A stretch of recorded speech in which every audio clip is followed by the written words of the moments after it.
بسم الله الرحمن الرحيم.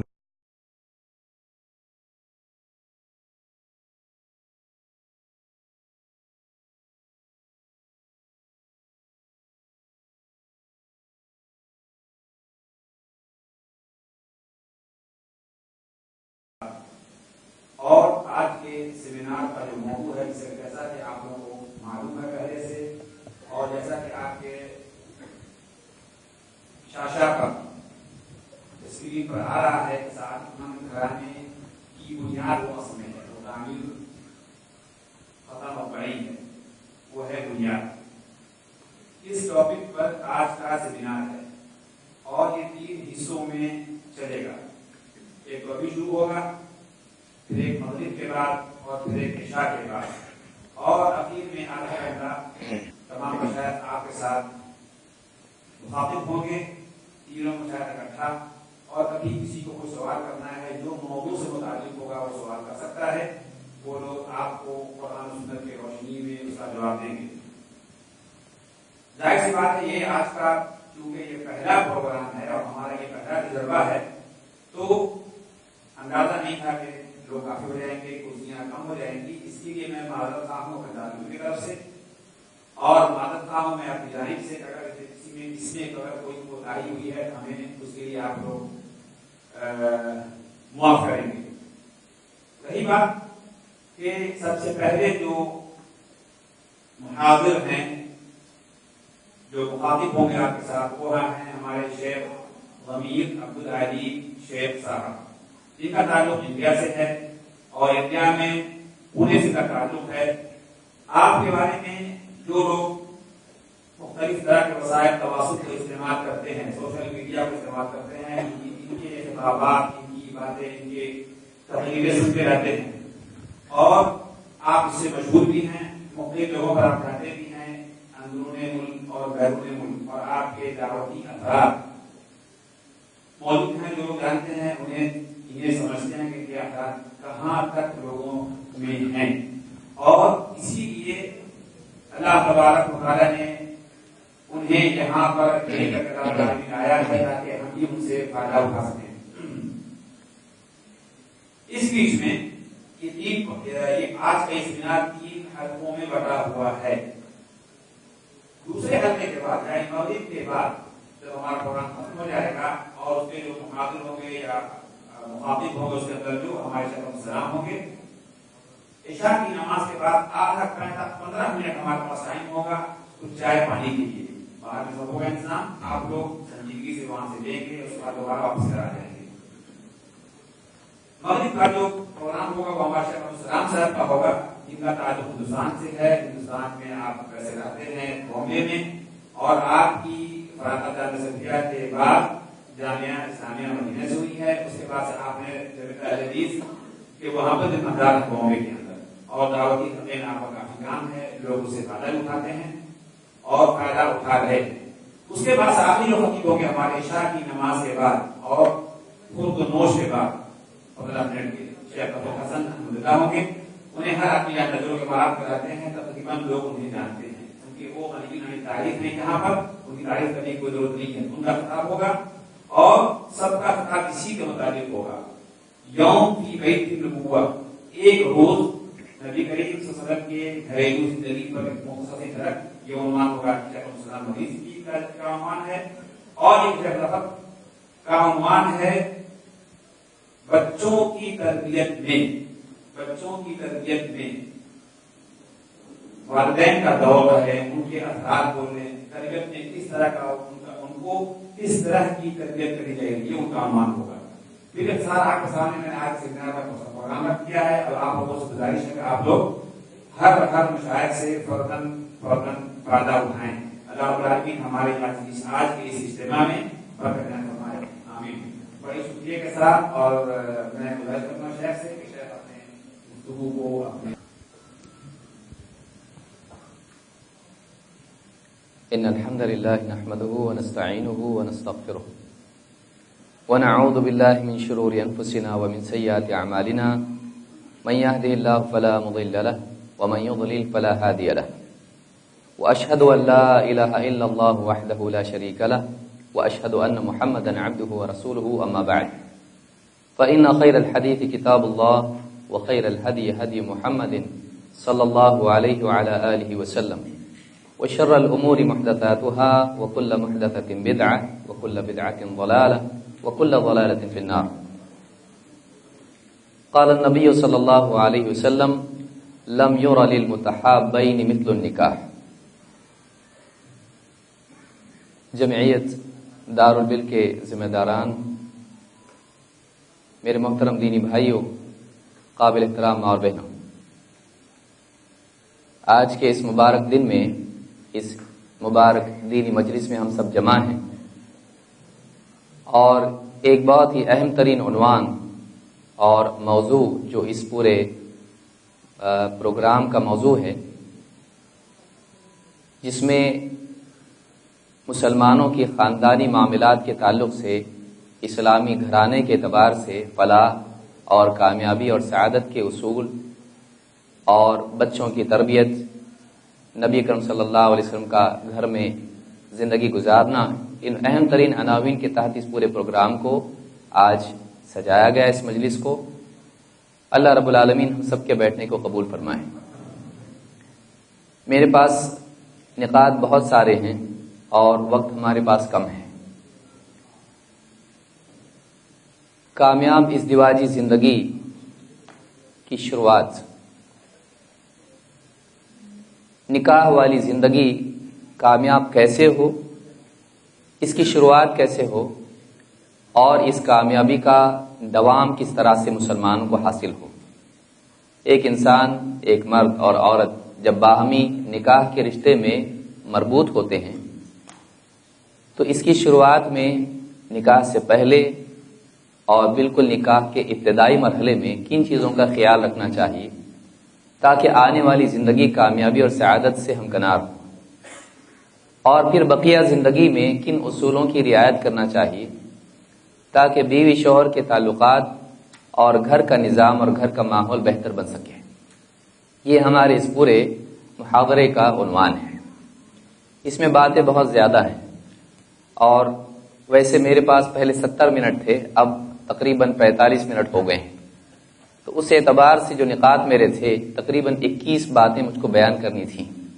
اب میں سمجھتا ہوں وقت بہت ہمارے پاس کم رہ گیا، اس لیے میں بہت ہی اختصار سے اپنی باتیں بیان کروں گا۔ ویسے 3 منٹ میں ایک بات مجھ کو بولنی تھی، اب آپ سمجھ سکتے ہیں میرے پاس وقت اور بھی زیادہ تنگ ہو گیا ہے۔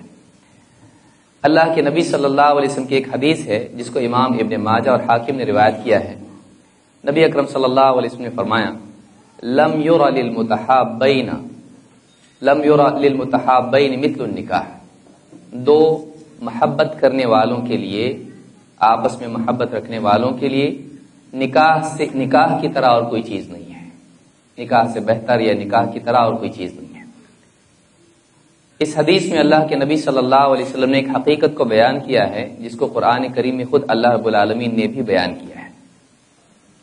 اللہ تعالیٰ نے مرد اور عورت کے درمیان ایک رغبت رکھی ہے۔ اللہ تعالیٰ نے آدم علیہ السلام کو پیدا کیا تو ان کے لیے جوڑا، ان کی بیوی حضرت حوا کو بھی پیدا کیا۔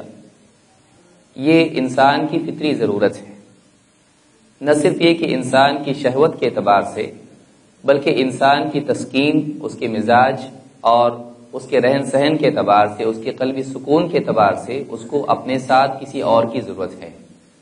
مرد کو عورت کی ضرورت ہے، عورت کو مرد کی ضرورت ہے، اور یہ ایک ایسی عالمی حقیقت ہے کہ جو لوگ کسی دین کو نہیں مانتے ہیں وہ بھی اس حقیقت کو مانتے ہیں۔ لیکن بیوی شوہر کا تعلق محض جنسی تعلق نہیں ہے، وہ شہوت کی تسکین کے لیے نہیں ہے، بلکہ بیوی شوہر کا تعلق، مرد اور عورت کا تعلق ایک روحانی تعلق بھی ہے جس میں انسان کے قلب اور اس کی روح کی تسکین ہے۔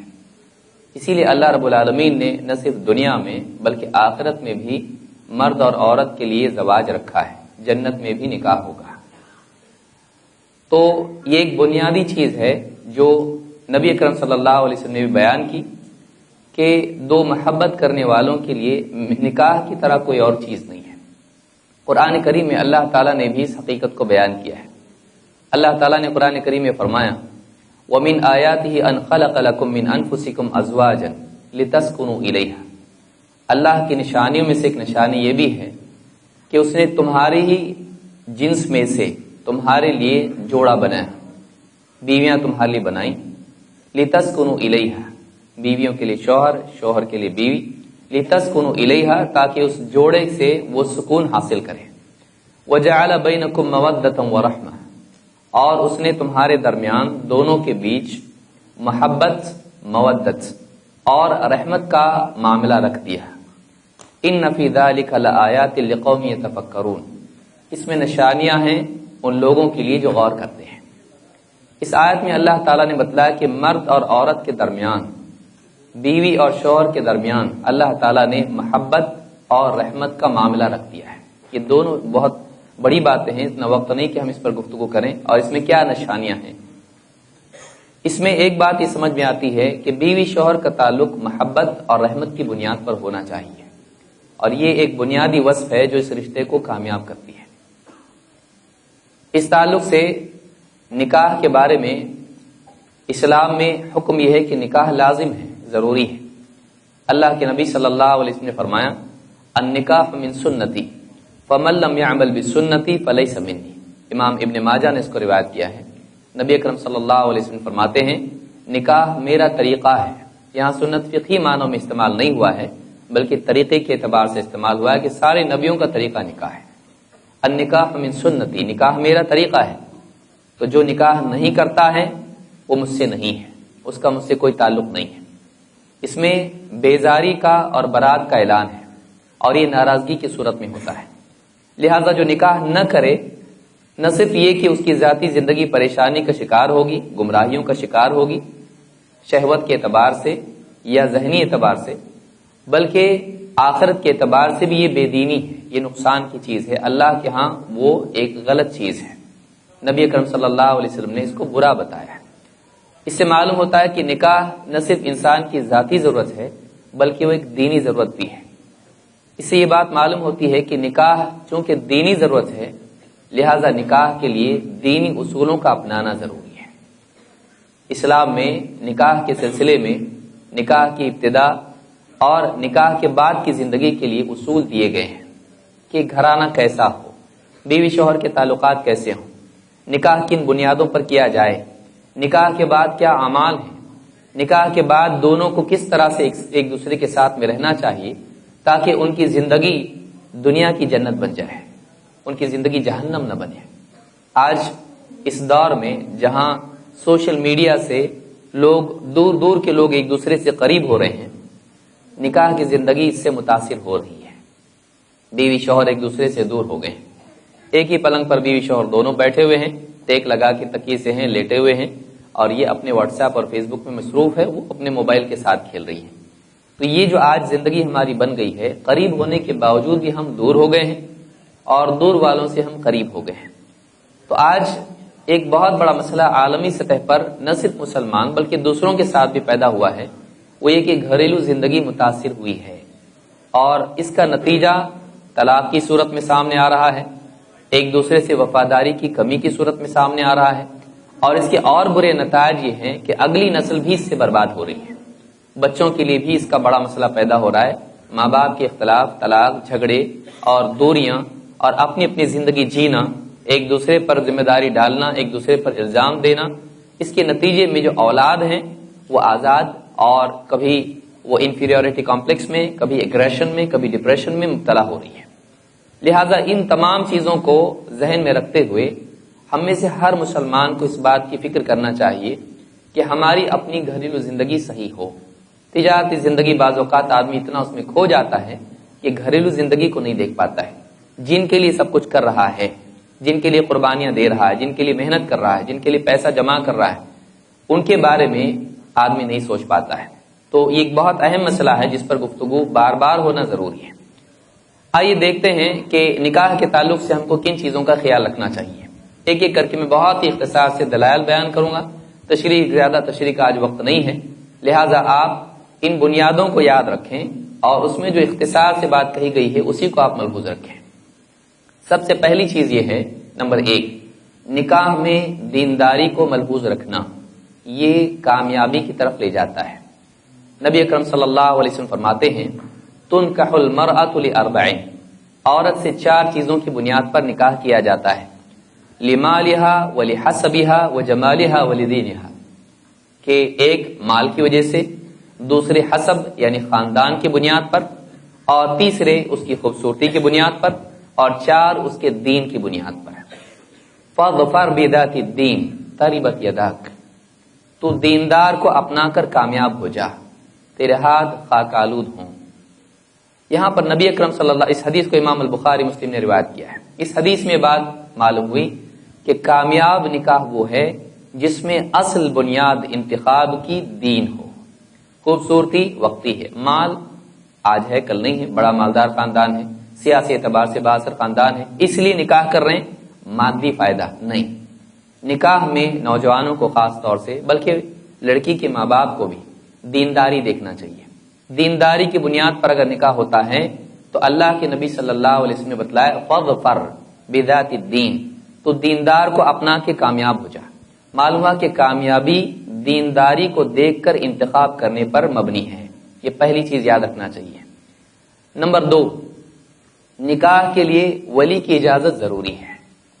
آج اس دور میں خاص طور سے ہندوستان اور مغربی ممالک میں نکاح ایک دوسرے کو لڑکی لڑکا پسند کر لیتے ہیں، کالج میں یا کسی جاب میں دونوں ساتھ میں جاب کرتے ہیں، اب آپس میں ایک دوسرے کا انتخاب کر لیتے ہیں، ماں باپ کی اجازت ضروری نہیں سمجھتے ہیں۔ آج مغربیت ہمارے معاشرے پر بھی اثر انداز ہو رہی ہے۔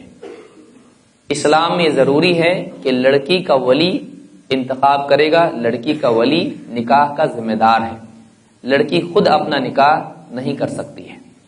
ایسا کرنے میں اکثر یہ ہوتا ہے کہ وہ دھوکہ کھاتی ہے اور زندگی بھر پچھتاتی ہے۔ ولی سمجھدار ہوتا ہے، تجربہ کار ہوتا ہے، بچیاں نادان ہوتی ہیں، سمجھدار نہیں ہوتی ہیں، وہ اپنی زندگی کا فیصلہ خود کرنا چاہتی ہیں، لیکن جیسے ہمارے بچے اپنا فیصلہ نہیں کر سکتے ہیں، ہم ان کو کرنے بھی نہیں دیتے ہیں، اسی طرح سے ماں باپ کے سامنے بڑے بچے بھی بچے ہی ہوتے ہیں، ان کو زندگی کا تجربہ نہیں ہوتا ہے، اکثر ان کا انتخاب غلط ہوتا ہے اگر وہ ماں باپ کی رہنمائی کے بغیر ہو۔ اللہ کے نبی صلی اللہ علیہ وسلم فرماتے ہیں ایما امرأۃ نکحت بغیر اذن ولیہا فنکاحها باطل فنکاحها باطل فنکاحها باطل۔ امام احمد، ابو داؤد، ترمذی، ابن ماجہ اور حاکم نے اس کو روایت کیا اور یہ حدیث صحیح ہے۔ اس حدیث میں آپ نے فرمایا کہ جو بھی عورت اپنے ولی کی اجازت کے بغیر اپنا نکاح کر لیتی ہے اس کا نکاح باطل ہے، اس کا نکاح باطل ہے، اس کا نکاح باطل ہے، یعنی وہ نکاح نہیں ہوتا ہے، وہ غیر صحیح ہے۔ اس حدیث سے بات معلوم ہوتی ہے کہ ابتدائی غلطی ہی اگر اس کا ارتکاب کیا جائے، آنے والی زندگی جس باطل پر قائم ہوگی اس سے خیر کا وجود نہیں ہوگا۔ ایسی بہت ساری لڑکیاں جو اپنی پسند سے رشتہ کر کے کورٹ میں نکاح کر لیتی ہیں غیر اسلامی اعتبار سے، اور گواہ لڑکے کے دوست ہیں، ولی کوئی سماج کا گنڈا یا کوئی اس طرح کا آدمی بن گیا اور نکاح ہو گیا خوشی خوشی، فلموں کو دیکھ کر اس کے اثرات میں، اور دونوں خوش، 4 دن کی خوشی ہوتی ہے، اس کے بعد مصیبتیں شروع ہو جاتی ہیں۔ خاندانی دباؤ نہیں ہوتا ہے، لہذا آپس کے تعلقات خراب ہو جاتے ہیں۔ اس کے لیے دوسری چیز یہ ہے کہ اگر ہم چاہتے ہیں کہ ہماری ازدواجی زندگی کامیاب ہو، خاص طور سے لڑکیوں کو چاہیے اور لڑکوں کو بھی کہ لڑکی کا ولی راضی ہو، لڑکی کا ولی راضی ہو۔ نمبر 3، اس میں دوسرا پہلو، ایک تو پہلو یہ کہ ولی کی اجازت نہ ہو، دوسرا پہلو یہ ہے کہ لڑکی کی اجازت نہ لی جائے۔ زبردستی ماں باپ بعض اوقات ان کا نکاح ایسے خاندان میں کر دیتے ہیں جو مالی اعتبار سے تو اچھے ہیں لیکن دینداری اس میں نہیں ہے، کبھی کوئی عیب ہوتا ہے، اخلاقی عیب ہوتا ہے، یہ سمجھتے ہیں کہ نہیں ہماری لڑکی اس کی اصلاح کر لے گی، وہ نہیں کر پاتی ہے، بلکہ وہ خود اس کے ظلم کا شکار ہوتی ہے اور ہمیشہ پریشان رہتی ہے۔ مالی اعتبار سے خوشحال ہوتی ہے لیکن گھر کے اعتبار سے اس کو سکھ اور سکون نہیں مل پاتا ہے۔ ماں باپ کو چاہیے کہ لڑکا غریب ہی صحیح دیندار اور شریف ہو، آج مالدار نہیں ہے کل مالدار ہو سکتا ہے، اور اگر بد اخلاق ہے، اگر آج مالدار ہیں، جوئے میں، شراب میں اور فضولیات میں، بے حیائی میں اپنا مال خرچ کر کے کل کنگال بھی ہو سکتا ہے۔ دینداری ہے جس میں بقا ہے، دینداری ہے جس میں خوشی ہے، لہٰذا ماں باپ کو چاہیے کہ اپنی بیٹی کا نکاح کریں تو دیندار سے کریں اور اس کی اجازت کے ساتھ کریں، یہ نہیں کہ زبردستی اس کا نکاح کر دیا۔ اگر زبردستی نکاح کر دیا وہ اس گھر میں چلی جائے گی لیکن تعلقات اس کے نہیں بن پائیں گے، ہو سکتا ہے آپ کا زبردستی نکاح کرنا طلاق تک اس کو لے جائے۔ وہ خوشحال نہیں رہ پائے گی، دونوں میں جھگڑے زندگی بھر ہوتے رہیں گے۔ ابو ہریرہ رضی اللہ عنہ فرماتے ہیں لا تنکح الایم حتی تستأمر، کسی بیوہ یا مطلقہ کا نکاح نہ کیا جائے جب تک کہ وہ خود نہ کہے، ولا تنکح البکر حتی تستأذن، اور کنواری اس کا بھی نکاح نہ ہو مگر یہ کہ اس سے اجازت لے لی جائے۔ قالوا یا رسول اللہ وکیف اذنها، کہا گیا کہ اللہ کے رسول کیسے اس کی اجازت کیسے لی جائے؟ قال ان تسکت، کہا کہ وہ چپ رہے، اس سے پوچھا جائے تو وہ انکار نہ کرے، وہ خاموش ہو، اس کا سکوت اقرار مانا جائے گا۔ ہاں اگر وہ نہیں چاہتی ہے تو کہے گی نہیں، لیکن اسلامی معاشرے میں مانا جاتا ہے کہ لڑکی ماں باپ کے سامنے کھل کے نہیں کہتی ہے کہ ابو میرا نکاح کرو۔ اسلام حیا والا دین ہے، لکل دین خلق وخلق الاسلام الحیا، ہر دین کا ایک اخلاق ہوتا ہے امتیازی، اور اسلام کا اخلاق حیا ہے۔ اسی لیے اسلام میں لڑکی خود سے نہیں کہتی کہ میں نکاح میرا کرنا چاہتی ہوں، خاص طور سے کنواری بچیاں، یہ اسلامی سماج کے اصولوں میں سے نہیں ہے۔ تو تیسری چیز یہ ہے کہ اگر ماں باپ چاہتے ہیں کہ ہماری بچی کی ازدواجی زندگی کامیاب ہو، اس کی پسند بھی دیکھیں، اس کی اجازت لیں، اس کی اجازت کے بعد آگے معاملہ بڑھائیں۔ نمبر 4، نکاح آسان ہو، اس میں فضول خرچی نہ ہو، اس میں بے وجہ کی شرطیں نہ ہوں، اس کے اندر مہر کی وجہ سے عین نکاح کے دن جھگڑے نہ ہو، اور مہر اتنا زیادہ نہ رکھا جائے کہ دولہے کو پسینہ آنے لگے، وہ پریشان ہو جائے کہ اتنا مجھ کو تو معلوم نہیں تھا اتنا مہر ہوگا، اور اسی پر اڑ گئے کہ ابھی دینا پڑے گا، پہلے تو بات نہیں ہوئی تھی۔ اس طرح سے اکثر نکاح کے دن ہی مہر کے معاملات پر تناؤ پیدا ہوتا ہے، اور یہ تناؤ اور یہ مشکلات نکاح والی زندگی پر اثر انداز ہوتے ہیں۔ لہٰذا اللہ کے نبی صلی اللہ علیہ وسلم کی حدیث اس بارے میں ہماری رہنما ہے۔ حضرت عائشہ رضی اللہ تعالیٰ فرماتی ہیں قال علی رسول اللہ صلی اللہ علیہ وسلم من یمن المرأة تسہیل امرها وقلت صداقها، آپ نے فرمایا عورت کی برکت میں سے یہ ہے کہ اس کا معاملہ آسان ہو اور اس کا مہر کم ہو، اس کا مہر کم ہو۔ آج عرب ممالک میں دیکھیے آپ، مہر کی وجہ سے نکاح مشکل ہو گئے ہیں، بہت سارے مسائل زنا کے اس میں پیدا ہونے کی وجہ کیا ہے کہ مہر اس کا بہت بڑا ہے۔ تو آپ نے فرمایا کہ عورت کی برکت میں سے یہ ہے کہ اس کا صداق، اس کا مہر کم ہو۔ عروہ رحمہ اللہ فرماتے ہیں وَأَنَا أَقُولُ مِنْ عِنْدِي، کہتے کہ میں اپنی طرف سے ایک بات کہہ رہا ہوں تفسیر کے طور پر، تعلیق کے طور پر، وَمِنْ شُؤْمِهَا تَعْسِيرُ أَمْرِهَا وَكَثْرَةُ صَدَاقِهَا، عورت کی بے برکتی میں سے یہ ہے کہ اس کے نکاح کا معاملہ پیچیدہ ہو جائے اور اسی طرح سے اس کا صداق، اس کا مہر بہت زیادہ ہو جائے، تو یہ کیا ہے، نکاح کی برکت اس سے ختم ہو جاتی ہے۔ اس حدیث کو امام ابن حبان اور امام احمد ابن حنبل نے روایت کیا مسند میں۔ نمبر 5، نکاح سے پہلے جس سے نکاح ہونے والا ہے، جس سے بات چل رہی ہے، اس کو دیکھ لینا بھی نکاح کی خیر میں سے ہے، اور اس سے محبت کا دوام ہوتا ہے۔ کیسے ہوتا ہے؟ نبی اکرم صلی اللہ علیہ وسلم نے کہا کہ ہوتا ہے، ہم کو ایمان لانا چاہیے۔ مغیرہ بن شعبہ رضی اللہ عنہ کہتے ہیں کہ میں نبی اکرم، میں نصوص بیان نہیں کر رہا ہوں اس لیے کہ وقت ہمارے پاس کم ہے، میں نبی اکرم صلی اللہ علیہ وسلم کے پاس آیا اور میں نے آپ سے تذکرہ کیا کہ میں ایک خاتون ہے اس کے پاس رشتہ بھیج رہا ہوں۔ آپ نے کہا جاؤ پہلے اس کو دیکھ لو، دیکھ لو، فَإِنَّهُ أَجْدَرُ أَن يُؤْدَمَ بَيْنَكُمَا، یہ بات یہاں پہ آپ نے فرمائی، تم اس کو دیکھو گے تو تمہارے درمیان محبت کا دوام رہے، رشتہ پکا رہے، پختہ رہے، زندگی بہتر بنے، یہ زیادہ ممکن ہے اس صورت میں کہ تم اس کو پہلے دیکھ لو۔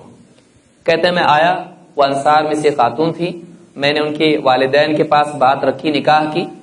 جب میں نے ان کے سامنے بات کہی کہ میں نے اللہ کے نبی صلی اللہ علیہ وسلم سے بات کی اور آپ نے کہا دیکھ لو، جب دیکھ لو کی بات آئی تو ماں باپ پر بڑی بھاری ہوئی، کیونکہ اس زمانے میں پردے کا بہت لحاظ کیا جاتا تھا، تو ان کو یہ بات بہت شاد گزری کہ ہماری بچی کو ایک پرایا آدمی آ کے دیکھے گا۔ تو یہ جب بات گھر میں ہو رہی تھی، وہ جو خاتون ہے جس سے نکاح کی بات ہو رہی تھی، اس خاتون نے پردے کے پار سے کہا کہ کیا واقعی اللہ کے نبی صلی اللہ علیہ وسلم نے کہا ہے؟ اگر آپ نے کہا ہے تو تم دیکھ لو، اور اگر نہیں کہا ہے تو میں تمہیں اللہ کی قسم دیتی ہوں کہ ایسا ہرگز مت کرنا ہے۔ کہتے ہیں کہ مجھے محسوس ہوا کہ اس عورت پر یہ بات بڑی سخت تھی کہ کوئی پرایا آدمی اس کو دیکھے۔ کہتے ہیں میں نے اس عورت کو دیکھا، اس سے میرا رشتہ پکا ہوا، نکاح ہو گیا، اور صحابی کہتے ہیں فَنَظَرْتُ إِلَيْهَا فَتَزَوَّجْتُهَا فَذَكَرَ مِن مُوَافَقَتِهَا، کہتے ہیں کہ میرا نکاح ہو گیا اور میری موافقت زندگی بھر اس سے رہی، یعنی اس بنیاد پر میرا اس کا تعلق ہمیشہ موافقت والا رہا۔ ہم چاہتے ہیں کہ زندگی کامیاب ہو۔ بہت سارے لوگ کہتے ہیں، ماں باپ سے کہتے ہیں آپ دیکھ لو ہم نکاح کریں گے، تیار ہیں۔ گاؤں دیہات میں اس طرح سے عام طور سے ہوتا ہے، جب ماں باپ طے کر دیتے ہیں، اب نکاح ہوتا ہے، اب نکاح کے دن ایک دوسرے کے سامنے آتے ہیں، گھبرا جاتے ہیں کہ میں تو سمجھتا تھا بہت خوبصورت ہے، اور یہ سمجھتی کہ میں تو سمجھتی تھی بہت خوبصورت ہے، اور بعد میں پتہ چلتا ہے کہ ایسا نہیں تھا۔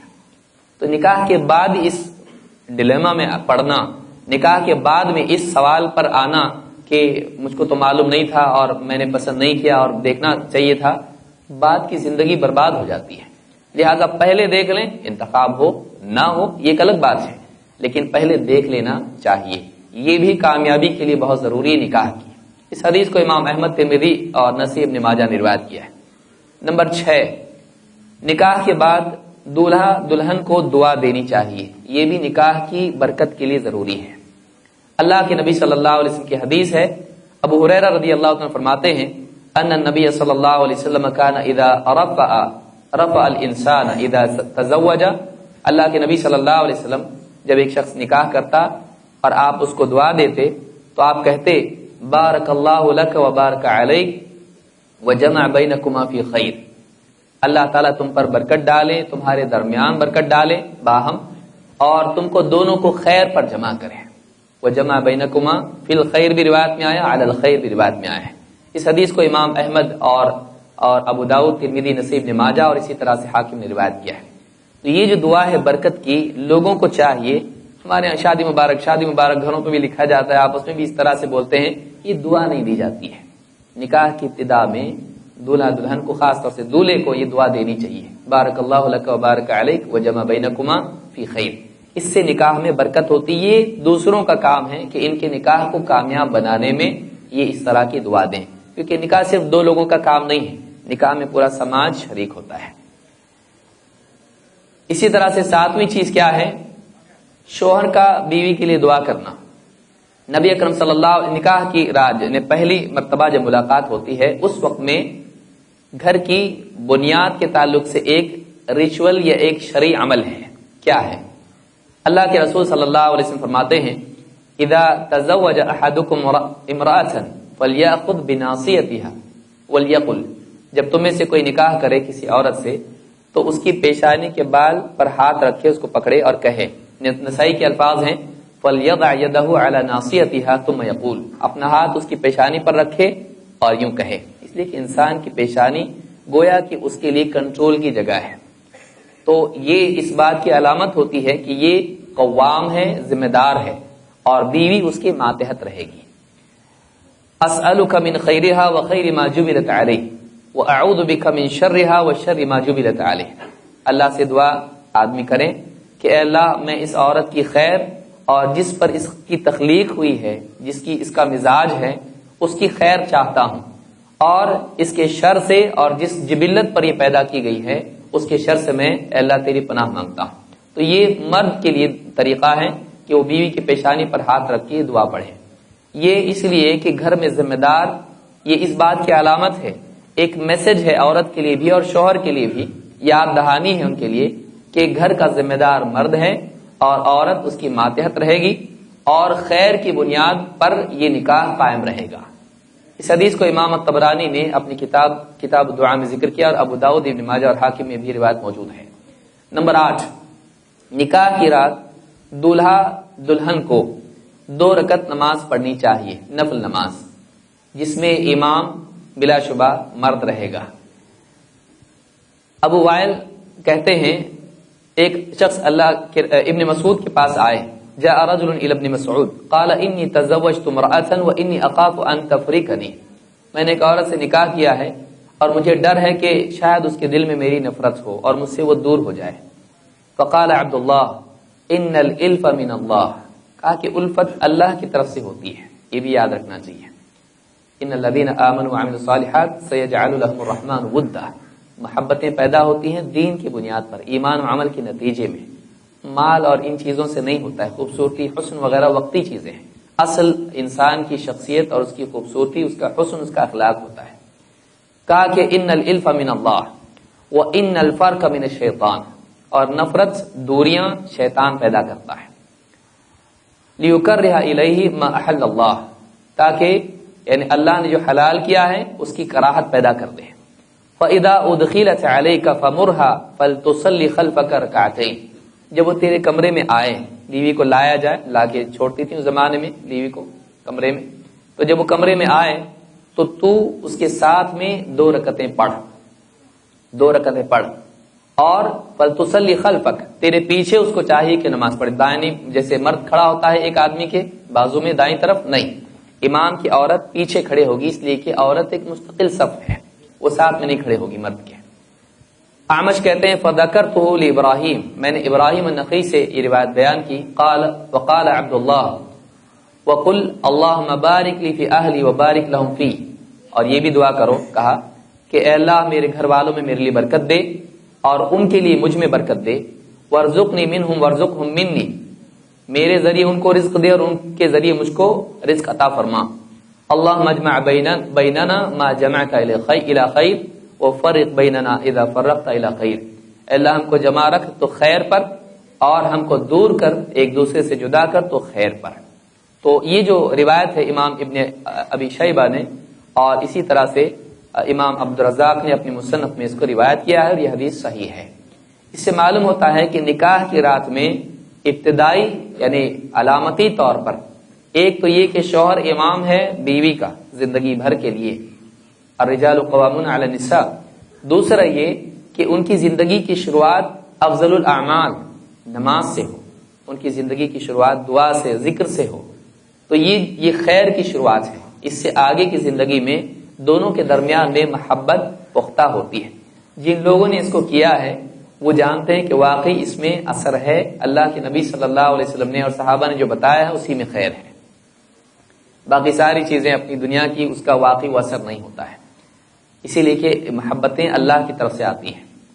نمبر 9، آپس میں جب نہ صرف پہلی مرتبہ بلکہ ہمیشہ کے لیے اصول ہے کہ بیوی شوہر جب آپس میں جنسی تعلق ان میں قائم ہو، آپس میں ان کا تعلق قائم ہو، ازدواجی تعلق قائم ہو، تو ایک دعا ہے جس کا اہتمام ضروری ہے، جس کا تعلق نہ صرف اولاد سے ہے بلکہ بیوی سے بھی ہے. اللہ کے نبی صلی اللہ علیہ وسلم فرماتے ہیں لو ان احدکم اذا اراد ان یاتی اہلہ، تم میں سے جب اپنی بیوی کے پاس جانے کا یعنی اس سے مجامعت کا ارادہ کریں، فقال بسم اللہ اللہم جنبنا الشیطان وجنب الشیطان ما رزقتنا، اور وہ یہ دعا پڑھے بسم اللہ اللہم جنبنا الشیطان وجنب الشیطان ما رزقتنا، اللہ شیطان کو ہم سے دور رکھ اور جو ہم کو رزق تو دے گا اس سے بھی شیطان کو دور رکھ، یعنی اولاد. کہتے فَإِنَّهُ إِن يُقَدَّرْ بَيْنَهُمَا وَلَدٌ فِي ذَلِكَ لَمْ يَضُرُّهُ شَيْطَانٌ أَبَدًا. فرماتے ہیں کہ اگر اس ملاقات سے عورت کو حمل ٹھہر جائے اور اولاد ہو تو شیطان اس اولاد کو کبھی بھی نقصان نہیں پہنچا پائے گا. ایک روایت میں ہے کہ لم يضرُّهُ الشَّيْطَانُ وَلَمْ يُسَلَّطْ عَلَيْهِ، شیطان اس بچے کو نقصان نہیں پہنچا پائے گا اور شیطان اس پر مسلط نہیں ہو پائے گا. ضرر جو ہے وہ اسی نوعیت کا ہے کہ وہ بچہ محفوظ رہے گا شیطان کے اثرات سے. اس حدیث کو امام البخاری اور مسلم نے روایت کیا ہے. بعض سلف کا یہ قول ہے کہ اگر شوہر یہ دعا نہیں پڑھتا ہے تو شیطان بھی اس کے ساتھ شریک ہوتا ہے. یہ دعا صرف پہلی مرتبہ کے لیے نہیں، ہمیشہ کے لیے. تو لہٰذا ہم اپنے گھر کو، اپنی بیوی اور اپنے بچے کو شیطان سے محفوظ رکھنا چاہتے ہیں تو مردوں کو چاہیے کہ اس دعا کا اہتمام کریں. نمبر 10، ازدواجی زندگی کے استحکام کے لیے، پختگی کے لیے بھی ضروری ہے کہ بیوی شوہر خاص طور سے اس معاملے کے اعتبار سے اپنے راز کو لوگوں میں بیان نہ کریں. اکثر ہوتا یہ کہ نکاح کے بعد بیوی شوہر کے تعلقات ہوتے ہیں، پھر لڑکی اپنے گھر والوں کے ساتھ ساری باتیں بیان کرتی ہیں اس رات کی، اور لڑکا اپنے دوستوں میں گپ شپ میں سارے معاملات بیان کرتا ہے. بعض اوقات تو باتیں ایسی بھی زبان سے نکل جاتی ہیں جس میں ایک دوسرے کی دل آزاری کی بات ہوتی ہے. گھوم پھر کے سسرال سے کوئی اس کا مذاق اڑاتا ہے اور شوہر کے دل میں بیوی کی نفرت بیٹھ جاتی کہ یہ بات تو ہماری دونوں کے درمیان میں تھی، اور پھر اس نے جا کے اس کو سسرال میں بیان کر دیا. وہ جو محبت کا معاملہ تھا وہ اس کے اندر دراڑ پیدا ہو جاتی ہے، اور کبھی بیوی کے اعتبار سے ہوتا ہے.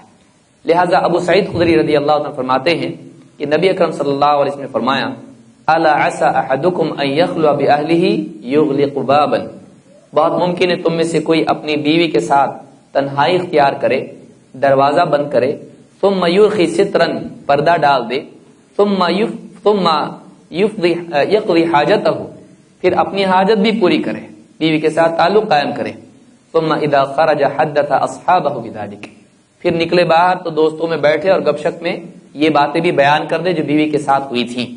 الا عسى احداکن ان تغلق بابها وترخي سترها، اور بہت ممکن ہے کہ بیوی دروازہ بند کرے، ستر چھوڑے اور تنہائی شوہر کے ساتھ اختیار کرے، اور فاذا قضيت حاجتها حدثت صواحبها، جب آدمی اس سے اپنی ضرورت پوری کر لیں اپنی سہیلیوں میں ساری باتیں بیان کریں۔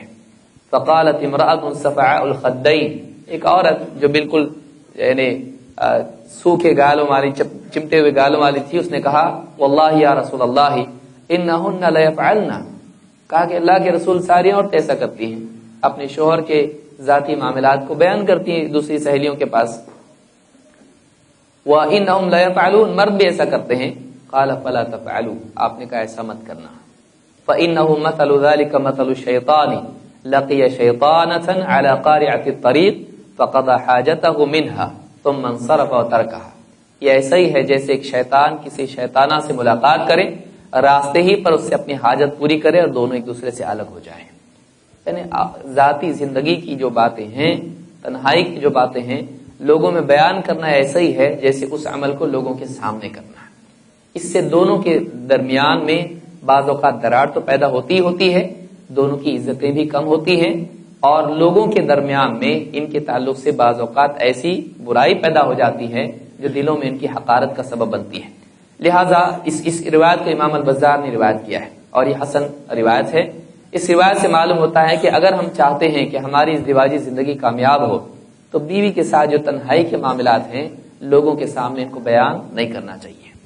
نوجوانی میں اکثر نوجوان اپنی بڑائی کے لیے اس طرح کی باتیں بیان کرتے ہیں، لیکن یہ ان کے لیے نقصان دہ ہوتا ہے اور اسلامی مزاج کے خلاف ہے، اور اللہ کے ہاں یہ اچھی چیز نہیں ہے۔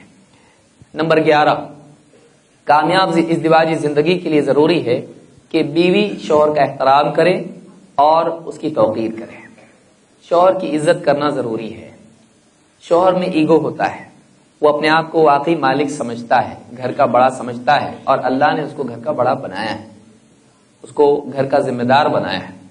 اگر ذمہ دار کی ذمہ داری کو ماتحت قبول نہیں کرتا ہے تو اس کے نتیجے میں ظلم اور نفرت پیدا ہوتی ہے، ظلم اور نفرت جنم لیتی ہے۔ شوہر کو اگر بیوی عزت نہیں دے گی تو شوہر کے دل میں بیوی کی نفرت پیدا ہوگی، اور چونکہ وہ قوی ہے لہذا وہ ظلم بھی کرے گا، وہ ستائے گا، اور اس سے نکاح خراب ہوگا۔ اللہ تعالیٰ قرآن کریم میں فرماتا ہے الرجال قوامون علی النساء، مرد عورتوں پر قوام ہیں، ان پر حاکم ہیں، ان کی ذمہ داریاں پوری کرنے کے اعتبار سے اللہ کے ہاں مسئول ہیں اور ان کے محافظ ہیں۔ مرد کی ذمہ داری ہے کہ کھانا پینا لباس، اس اعتبار سے عورت کی ذمہ داریوں کو پورا کریں، اسی طرح سے دینی ذمہ داری کو پورا کریں، اسی طرح سے اس کو حفاظت اس کی کرے، اس کی عزت کی حفاظت کرے، اس کی بیماری کے اعتبار سے اور ضروریات کے اعتبار سے اس کے کام آئے۔ تو گھر میں ڈیسیجن میکر شوہر ہے، عورت کو چاہیے کہ وہ کوئی بڑے فیصلے ایسے نہ کریں جس میں شوہر کو معلوم نہ ہو، اس سے اعتماد ختم ہوگا اور تعلقات خراب ہوں گے۔ عورت کو چاہیے کہ وہ اپنے شوہر کی ماتحت اپنے کو مان کے چلے، اس سے زبان درازی کرنا، اس کی بے عزتی کرنا، اس کا مذاق اڑانا، اس کو تانا دینا، اس کو ستانا، اگر وہ یہ کرتی ہے تو شوہر بھی اس کے ساتھ اسی طرح سے کرے گا، بلکہ اس سے زیادہ ظلم کرے گا۔ وہ ہاتھا پائی کی نوبت آ سکتی ہے اور اس کے لیے بہت پریشانی ہو سکتی ہے۔ اور شوہر کے پاس کیا ہوتا ہے؟ آخری حربہ اس کے پاس ہوتا ہے، آخری سزا اس کے پاس ہوتی ہے کہ وہ طلاق دیتا ہے بیوی کو۔ وہ یہ سمجھتا ہے کہ میں طلاق دے کر اس کی زندگی خراب کر دوں گا۔ کیوں؟ اس لیے کہ ماں باپ کے پاس وہ جائے گی، کیسے جا سکتی ہے؟ اس کی زندگی بعد میں برباد ہو جائے گی۔ تو وہ طلاق، اور کئی طلاق اسی وجہ سے ہوتے ہیں کہ بیوی ماتحتی اختیار نہیں کرتی ہے اور بیوی بدزبانی کرتی ہے، اور کبھی شوہر کی بھی غلطی ہوتی ہے لیکن شوہر پھر غصے میں آ کے طلاق دے دیتا ہے، اور کئی نکاح خراب ہو رہے ہیں ہمارے اپنے ملک میں، ہندوستان میں۔ آپ دیکھیں حکومتی سطح پر یہ مسئلہ حل ہونے کے لیے کیوں گیا؟ اس لیے کہ یہ معاملات طلاق کے ایسے ہو رہے ہیں۔ آج طلاق بہت آسان ہو گیا ہے، تو آپ کورٹوں میں جا کر دیکھیں کئی کیسز پڑے ہوئے ہیں، اور جب کورٹ میں کیس جاتا ہے اس کے بعد سب سے پہلے دونوں کی عزتیں برباد ہوتی ہیں، وہ اس پر الزامات لگاتی ہے، یہ اس پر الزامات، تو یہ ساری نوبت کیوں آتی ہے؟ ماتحتی نہیں، اور یہاں سے رحم کا سلوک نہیں، شوہر کی طرف سے رحمت نہیں، بیوی کی طرف سے ماتحتی نہیں۔ تو الرجال قوامون علی النساء، اللہ نے اصول دے دیا ہے، کسی بھی یعنی کسی بھی کمیٹی میں، کسی بھی یعنی گھر میں، کسی بھی اسکول میں، مدرسے میں، کمپنی میں، ہر جگہ کوئی نہ کوئی ایک بڑا ذمہ دار ہوتا ہے۔ گھر کا جو نظام ہے، جس کے معاشی، دینی، معاشرتی معاملات ہیں، اس کے لیے بھی کوئی ذمہ دار ہونا چاہیے۔ اس کے لیے اللہ تعالیٰ نے کسی ایک ہی کو ذمہ دار بنانا تھا۔ گھر کا ذمہ دار مرد رہے گا جو معاشی حفاظتی ذمہ دار ہے، تو اس کو عورت کو تسلیم کر لینا چاہیے۔ اگر وہ یہ نہیں کرتی ہے، اس کا نقصان اس کو زیادہ ہوگا، مرد کو کم۔ تو 11ویں چیز یہ ہے کہ عورت بیوی شوہر کا احترام کرے۔ اللہ کے نبی صلی اللہ علیہ وسلم فرماتے ہیں لا يصلح لبشر ان يسجد لبشر ولو صلح لبشر ان يسجد لبشر لامرت المرأة ان تسجد لزوجها من عظم حقه عليها۔ کسی انسان کے لیے یہ جائز نہیں ہے کہ کسی انسان کو سجدہ کرے۔ اگر میں کسی بشر کو حکم دیتا کہ وہ کسی بشر کو سجدہ کرے، تو میں عورت کو حکم دیتا کہ وہ اپنے شوہر کو سجدہ کرے، اس لیے کہ شوہر کا اس پر بہت حق ہے۔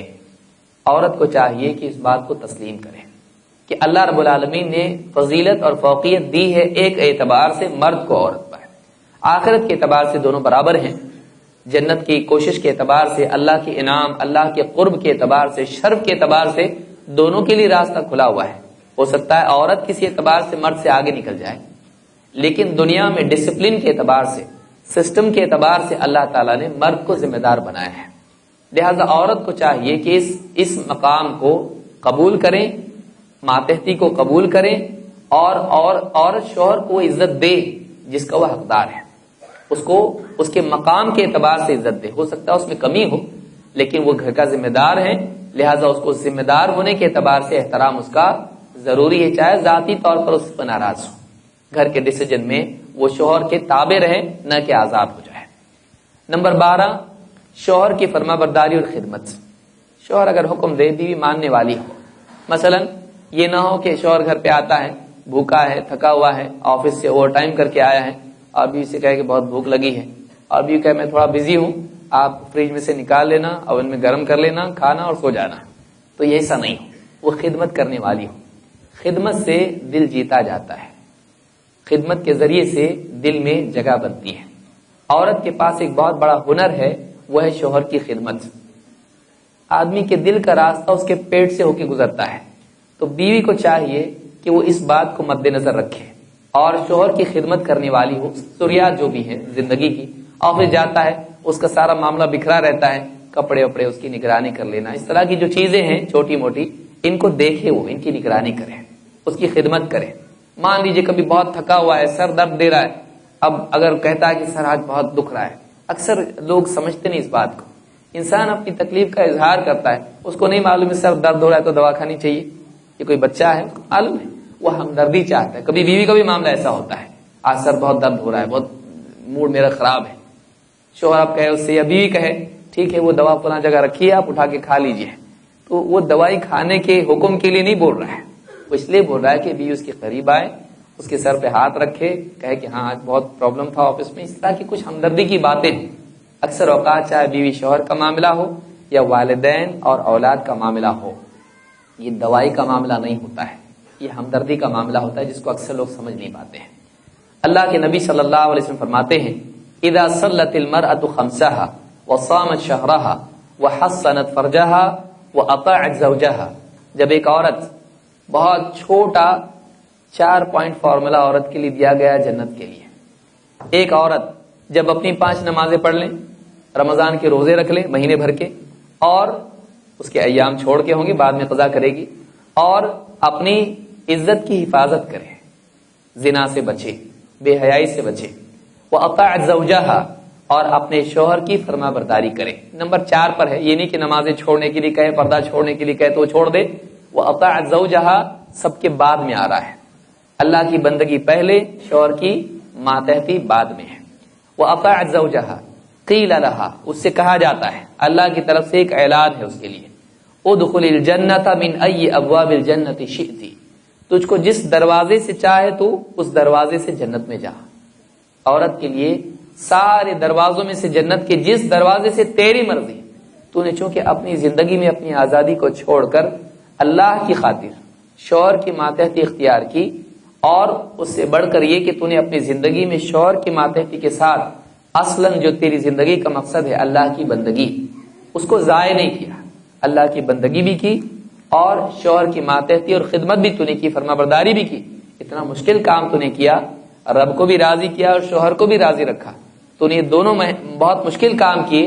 اب تیرے لیے تو نے اپنی چاہت چھوڑی، تو نے اپنی مرضی چھوڑی، آج تیری مرضی چلے گی.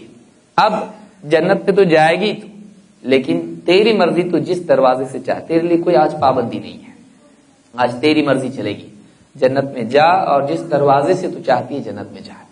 کتنا بڑا شرف ہے، آپ غور کریں. تو یہ ابن حبان کی روایت ہے. اس سے معلوم ہوتا ہے کہ عورت کو چاہیے کہ وہ شوہر کی خدمت کرے، بیوی شوہر کی خدمت کرے اور اپنی عزت کی حفاظت کرے، اپنے دین کی حفاظت کرے، عبادات کو برباد نہ کرے.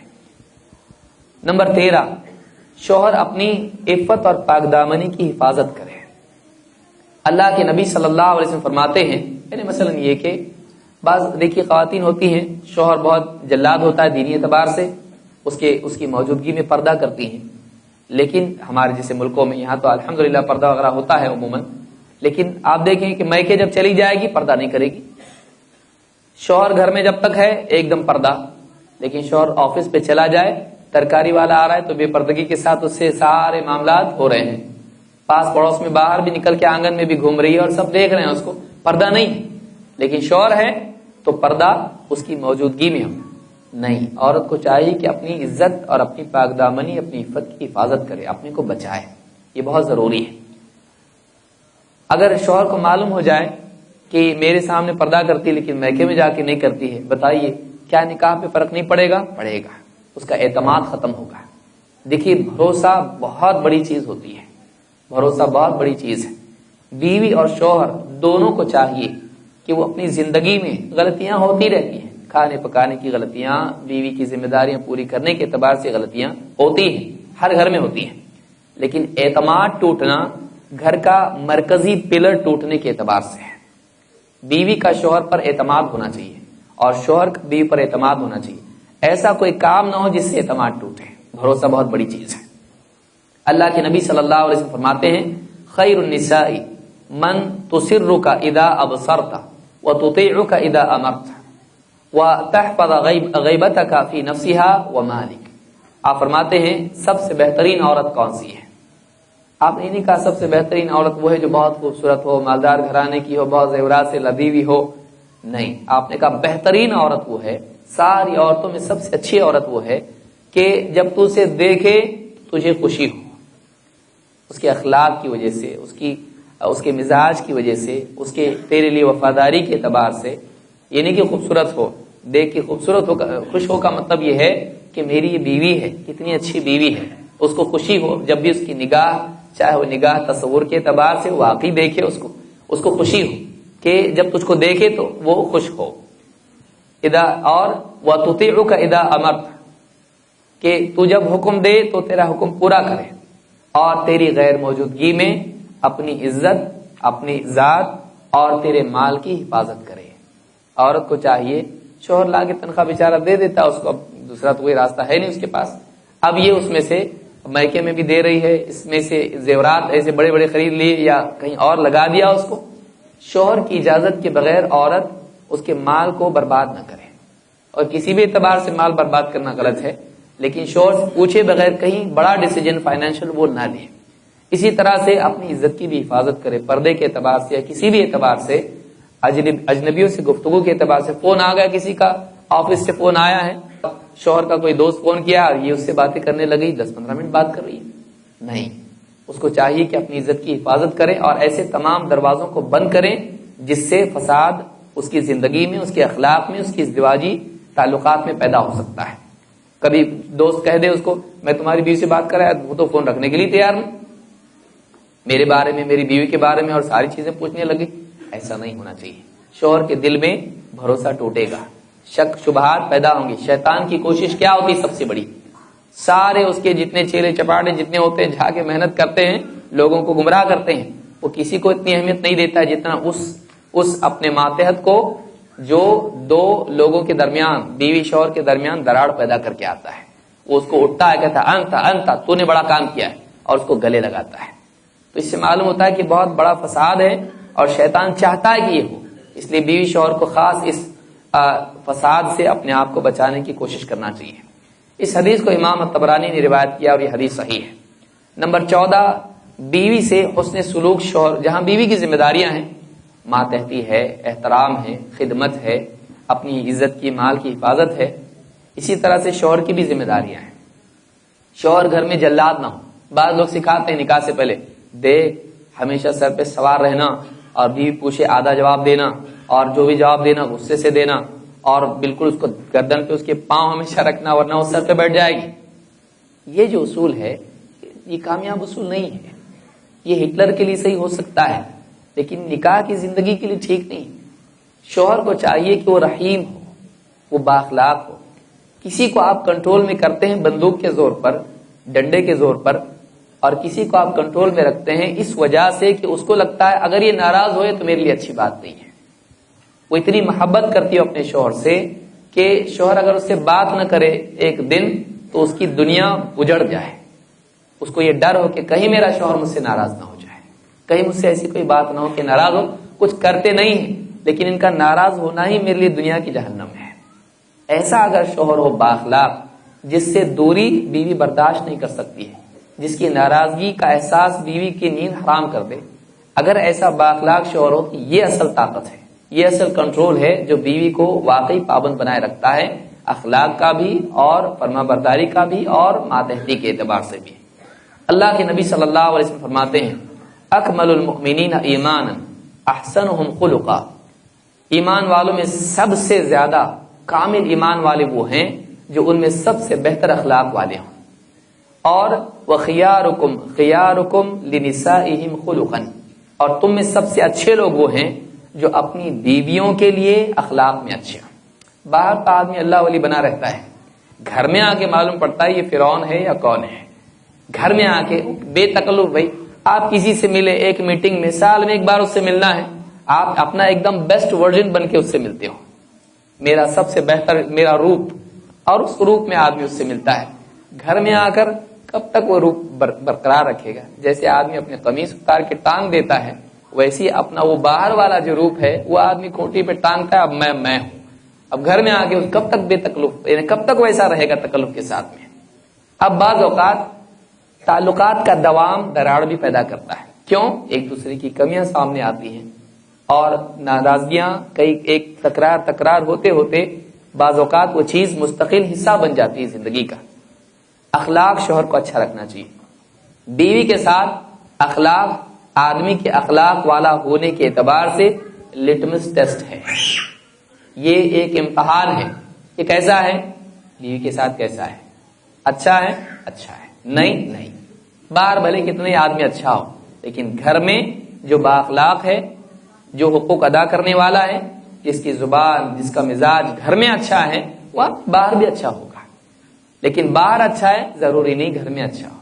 اور آدمی صرف باہر کے اعتبار سے ناپا نہیں جاتا ہے بلکہ آدمی کا وزن اس کی مجموعی زندگی کے اعتبار سے ہوتا ہے، جس میں اہم ترین حصہ بیوی کے ساتھ ہے، اس کو زندگی بھر اس کے ساتھ رہنا ہے۔ تو حقیقی صورت بیوی کو معلوم ہوتی ہے، باہر والوں کو نہیں۔ تو شوہر کو چاہیے کہ بیوی کے ساتھ اچھا سلوک کرے، وہ آپ کی غلام نہیں ہے، وہ آپ کے ہاں کام کرنے کے لیے خریدی ہوئی غلام نہیں ہے۔ ماں باپ نے اپنے جگر کا ٹکڑا آپ کو دیا ہے، سال کئی سال، 15 سال، 20 سال، جتنے بھی ملکوں کے قانون ہیں، اس کو پال پوس کے بڑا کیا ہے، اس کے بعد آپ کے گھر لا کے چھوڑا ہے۔ اب آپ کی ذمہ داری ہے، نوجوانوں کی، دولہا شوہر، ان کی ذمہ داری ہے کہ اس کا احسان مانے۔ اس سب کو چھوڑ کے آپ کے پاس آئی ہے، آپ اجنبی تھے، آپ کو نہ جانتی تھی پہچانتی تھی، اسلامی حکم ہے نکاح، اس لیے اس نے نکاح آپ کے ساتھ میں کیا، ماں باپ کا فیصلہ قبول کیا ہے۔ اب آپ کی خدمت بھی کرتی ہے، سب کچھ دیکھتی ہے، بچوں کی کنگھی چوٹی کرنا، اسکول کو بھیجنا، آپ کا ٹفن بنانا، آپ کے سارے معاملات کو برداشت کرنا، خاموش رہنا۔ کتنی بیویاں ہیں جو اس طرح کی چیزوں کو برداشت کرتی ہیں؟ شوہر کو دھیان بھی نہیں ہوتا اس چیز کا کہ یہ کتنا کچھ کر رہی ہے۔ احساس کب ہوتا ہے؟ جب ناراض ہو کے میکے چلے جاتی ہے اور 2-3 مرتبہ ہوٹل کا کھانا اچھا لگتا ہے، اس کے بعد پیٹ خراب ہونا شروع ہوتا ہے، پھر دماغ بھی خراب ہونا شروع ہوتا ہے۔ تو یہ جو چیز ہے شوہر کو، جب انسان انسان کی بدقسمتی ہے کہ اس کو نعمت کا احساس کھونے کے بعد ہوتا ہے۔ نعمت کی قدر اس کو کب ہوتی ہے؟ جب نعمت کھو دیتا ہے، جو کہ بڑی بیوقوفی ہے۔ نعمت کی قدر تب ہونا چاہیے جب نعمت اس کے پاس ہے، تاکہ وہ اس کی حفاظت کر سکے۔ بعد میں کھونے کے بعد قدر کر کے کرے گا کیا؟ اب ہے نہیں اس کے پاس۔ تو بہت سارے نکاح بھی ٹوٹ جاتے ہیں، اس کے بعد احساس ہوتا ہے بیوی کتنی اچھی تھی، طلاق تو دے دیا غصے میں لیکن میری بیوی کتنی اچھی تھی، بعد میں احساس ہوتا ہے۔ پھر بعد میں کتنے لوگ حلال اور نہ جانے کتنے راستے کھولنے کی کوشش کرتے، کیوں؟ اس لیے کہ بعد میں احساس ہوتا ہے غلطی کا۔ آپ پہلے ہی احساس اس کی قدر کا کیوں نہیں کرتے؟ لہذا شوہر کو چاہیے کہ اگر وہ چاہتا ہے بیوی اس کی قدر کرے، شوہر کو بھی چاہیے کہ بیوی کی قدر کرے۔ کھانا کھاتا ہے روزانہ، کبھی بولتا نہیں اچھا بنا ہے، جس دن نمک زیادہ ہو جائے اس دن کہتا ہے یہ کوئی کھانا ہے، یہ کھانا ٹھیک نہیں ہے۔ بیوی دل میں سوچتی ہے کہ 365 دن سال کے کھاتے ہیں، کبھی بولتے نہیں اچھا ہے، اتنے اچھے اچھے کھانے بناتی ہوں، کبھی 2 الفاظ نہیں نکالتے کہ کتنا اچھا بنائی، کتنی محنت سے، میں بیمار تھی پھر بھی بنائی، تھوڑا سا نمک زیادہ ہو گیا۔ یہ بتانے کی ضرورت محسوس کی، لیکن یہ بتانے کی ضرورت محسوس نہیں کی، یہ سوچا بھی نہیں کہ میری بیوی بیمار تھی، بیمار ہونے کے بعد بھی اٹھ کے اس نے سارا کام کر کے میرے لیے کھانا بنایا۔ تو یہ جو مجھ کو سراہنا تھا، یہ تو نہیں سراہا، بس نمک دکھائی دیا۔ تو یہ جو چیز ہے، شوہر کی لاپرواہیاں بعض اوقات بیوی کے دل میں اس کے لیے نفرت پیدا کرتی ہے۔ شوہر کو بہت حساس ہونا چاہیے، وہ بیوی کا خیال رکھے۔ دیکھیے، یعنی نبی صلی اللہ علیہ وسلم بیوی کا خیال رکھتے تھے۔ آپ نے فرمایا میں جانتا ہوں تم مجھ سے کب ناراض ہوتی ہو اور کب راضی ہوتی ہے۔ کہا آپ کو کیسے معلوم؟ عائشہ فرماتی، کہا آپ کو کیسے معلوم؟ کہا کہ جب تم سے ناراض راضی ہوتی ہو تو قسم کھاتی ہو تو رب محمد کی قسم کہتی ہو، اور جب ناراض ہوتی ہو تو کہتی ہو رب ابراہیم کی قسم۔ یعنی آپ دھیان دے رہے ہیں، یہ دیکھیے کہ آپ صلی اللہ علیہ وسلم بالکل دھیان دے رہے ہیں، الفاظ کا فرق ہو گیا، آپ کو معلوم ہو رہا ہے ہاں کچھ تو گڑبڑ ہے۔ آپ کہاں دھیان دیتے ہیں؟ آپ دھیان نہیں دیتے، آپ واٹس ایپ میں اتنے بزی کہ آپ کو احساس بھی نہیں۔ بھی کہہ رہے ذرا ایک بات سنی، ہاں سن رہا ہوں نا، کان میری آنکھیں یہاں ہیں لیکن کان تمہاری طرف ہے۔ ملٹی ٹاسکنگ، ملٹی ٹاسکنگ سے آدمی کی پروڈکٹیوٹی ختم ہو جاتی ہے۔ آج سبھی مان رہے ہیں اس کو، ایک زمانے میں لوگ کہتے تھے ملٹی ٹاسکنگ بہت اچھا ہے، آج نہیں ہے۔ آپ کا فوکس ختم ہو جاتا ہے۔ آپ کو گھر میں فوکس کرنا چاہیے، کبھی وہ اپنے بارے میں بتا رہی ہے، کبھی بچوں کے بارے میں بتائی، کبھی بچی کے بارے میں بتا رہی ہے۔ آپ اپنی فضولیات میں اتنے بزی ہیں کہ آپ کے اخلاق اس کی وجہ سے بگڑ گئے ہیں۔ لہذا شوہر کو چاہیے کہ بیوی سے اچھے اخلاق سے پیش آئے۔ نمبر 15، اہل و عیال کی نفقات کو فراہم کریں۔ اس کے لیے اگر کچھ خرچ واقعی واجبات میں سے ہے، وہ بہت سارے شوہر بار ہوٹلوں میں دوستوں کے ساتھ بہت کچھ کھاتے پیتے ہیں، گھر میں بالکل ایک دم بخیل بنے ہوئے ہوتے ہیں، اتنے میں گھر چلانا پڑے گا اور اتنا ہی کرنا پڑے گا، میری تنخواہ نہیں دیکھتی آپ کتنی ہو، میری تنخواہ کتنی کم ہے، میں کتنی محنت سے کام کر رہا ہوں۔ بیوی دل میں سوچتے ہیں اچھا کل آپ پارٹی میں گئے تھے دوستوں کا، میں نے سنا کہ آپ ہی نے سارا بل دیا تھا، تو سارا آپ بڑی بڑے کھانے وہاں کھاتے ہوٹلوں میں جا کر، اور گھر میں ہم کو سکھاتے اصول کفایت شعاری کا، یہ غلط ہے۔ شوہر کو چاہیے کہ گھر کے واجبی خرچ جو ہیں اس میں کوتاہی نہ کرے۔ اللہ کے نبی صلی اللہ علیہ وسلم فرماتے ہیں وَلَسْتَ تُنْفِقُ نَفَقَةً تَبْتَغِي بِهَا وَجْهَ اللَّهِ إِلَّا أُجِرْتَ بِهَا، جو بھی خرچ تو کرتا ہے، جو بھی خرچ تو کرتا ہے جس میں اللہ کی رضا چاہتا ہے، اس پر تجھ کو اجر ملتا ہے۔ حَتَّى اللُّقْمَةَ تَجْعَلُهَا فِي امْرَأَتِكَ، یہاں تک کہ وہ لقمہ بھی جو تو اپنی بیوی کے منہ میں ڈالتا ہے۔ اس کو آپ لٹرل میننگ میں بھی لے سکتے ہیں، اور اس کو آپ اس معنی بھی لے سکتے ہیں کہ کھلانا بیوی کو، اس کے کھانے پینے کا ذمہ لینا، اس میں خرچ کرنا۔ لیکن واقعی اپنے ہاتھ سے کس نے بیوی کو کھلایا ہے، یہ بھی سوچے آدمی۔ کبھی بیوی کے ساتھ محبت کا اظہار آدمی کرے، یہ بھی ضروری ہے۔ آدمی سمجھتا نہیں میں نرم پڑ جاؤں گا، یہ مسلط ہو جائے گی مجھ پہ، مجھ کو گھر کا قوام بنا رہنا ہے، نہیں۔ اللہ کے نبی صلی اللہ علیہ وسلم کو آپ دیکھیے، حضرت عائشہ کے ساتھ میں آپ دوڑ لگا رہے ہیں، حضرت عائشہ یعنی ہڈی چوز کے آپ کو دے رہی، آپ اس میں سے وہیں سے منہ لگا کے کھا رہے ہیں جہاں سے حضرت عائشہ نے۔ یہ کیا ہے؟ یہی وہ چھوٹی چیز۔ ہم بڑی خوشی کی تلاش میں ہیں، ہم کیا چاہتے ہیں؟ کوئی بہت بڑی خوشی، کسی پہاڑ پر ایک پیڑ ہے اس کا جا کے پھل توڑنا ہے، وہ خوشی ہے۔ خوشی بہت دور سفر کر کے جا کے حاصل کرنے کی چیز نہیں ہے۔ یہ جو چھوٹے چھوٹے چاکلیٹس ہوتے ہیں ہمارے گھر میں، یہ چھوٹی چھوٹی خوشیاں ہمارے گھر میں ہوتی ہیں، اٹھتے بیٹھتے ملتے جلتے، گھر سے آیا خوشی سے بیوی سے مل لیا، بیوی کی تعریف کر دی، یہ چھوٹی خوشیاں ہوتی ہیں، اسی سے گھر خوشحال ہوتا ہے۔ کوئی بہت بڑا تحفہ بیوی کے لیے لائے، اتنا بڑا سونے کا کوئی ڈبہ خرید کر لائے، یہ چیز نہیں اصل، یہ تعلقات ہیں جو اصل خوشی کی بنیاد ہے، چیزیں نہیں۔ ہماری بدقسمتی یہ ہے کہ ہم نے چیزوں کو خوشی کی بنیاد سمجھا، تعلقات کو نہیں۔ بہت سارے غریب خاندان ہیں لیکن دونوں بااخلاق دیندار ہیں، وہ خوش رہتے ہیں، آدھی روٹی توڑ توڑ کے دونوں کھائیں گے، آدھی تم کھاؤ آدھی میں کھاتی ہوں، لیکن ان کے درمیان جو محبت ہے وہ اس گھر کو رونق والا روشن بنا دیتی ہے۔ خوشی سے روشن ہونا ایک الگ چیز ہے، غموں سے روشن ہونا ایک الگ چیز ہے۔ تو یہ حدیث بتاتی ہے، بخاری مسلم کی روایت ہے کہ تو اپنی بیوی کے منہ میں جو لقمہ ڈالتا ہے اس پر بھی تجھ کو ثواب ملتا ہے۔ آدمی بیوی پر خرچ کرنے کو مجبوری نے سمجھے کہ میرے گلے پڑ گئی، زندگی بھر اس کے خرچ نپٹنا پڑے گا مجھ کو، یہ نہیں، بلکہ آدمی سوچے کہ یہ ایک میرے لیے جنت کا راستہ ہے، میں نے ذمہ داری ادا کی تو اللہ مجھ سے راضی ہوگا۔ اگر یہ مزاج اس کا ہوگا تو اس خرچ میں بھی اس کے اندر اخلاق، تواضع اور احساس اس کے اندر ہوگا، وہ اس کو اپنے اوپر بوجھ نہیں سمجھے گا بلکہ اس کو اپنی سعادت سمجھے گا۔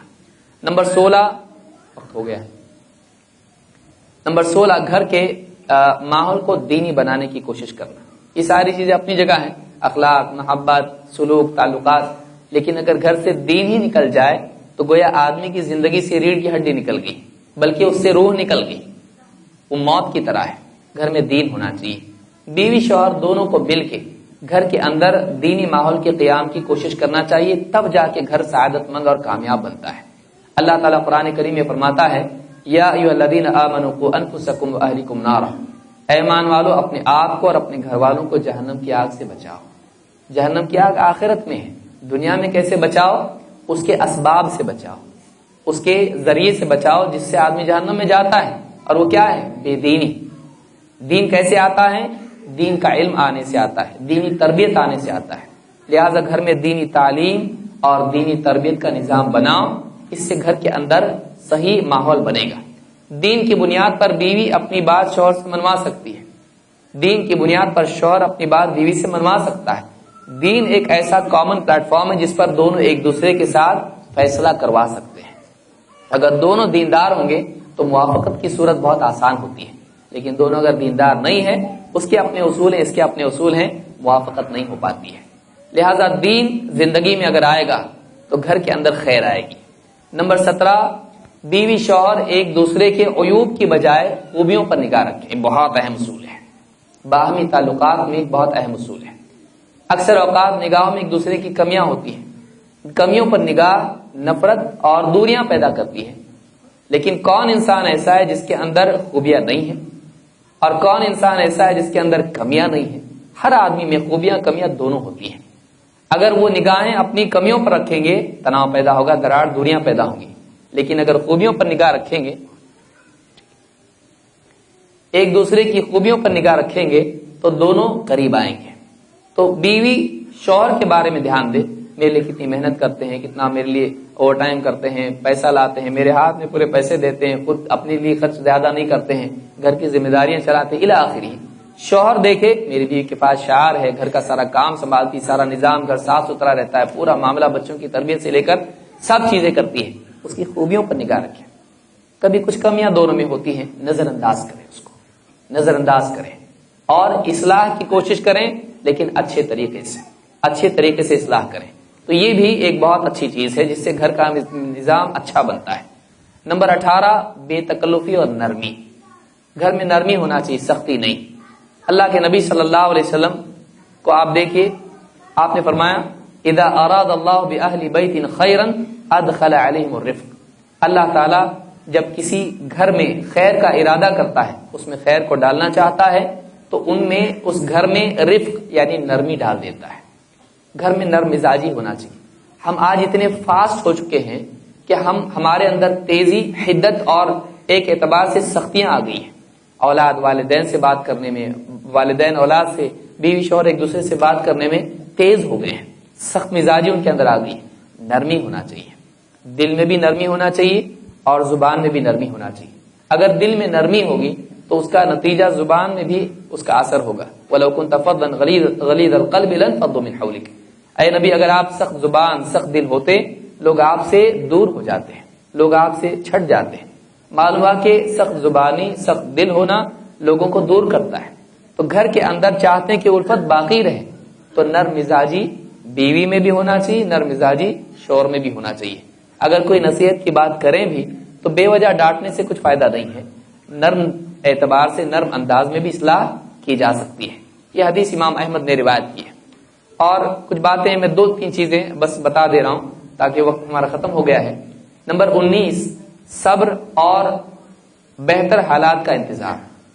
بعض اوقات فائنینشیل پرابلمس آ جاتے ہیں، بعض اوقات میڈیکل پرابلمس آ جاتے ہیں، اب اس میں جھنجھلاہٹ پیدا ہوتی ہے، ایک دوسرے پر ذمہ داریاں ڈالنا، ایک دوسرے کو الزام دینا یا صبر نہیں کر پانا حالات کے بہتر بننے کا، اس سے ایک دوسرے کے ساتھ بعض اوقات ایسی سخت باتیں ہو جاتی ہیں جو حالات اچھے ہونے کے بعد بھی یاد رہتی ہیں، اور وہ تعلقات باقی نہیں رہ پاتے ہیں جو ابتدا میں تھے۔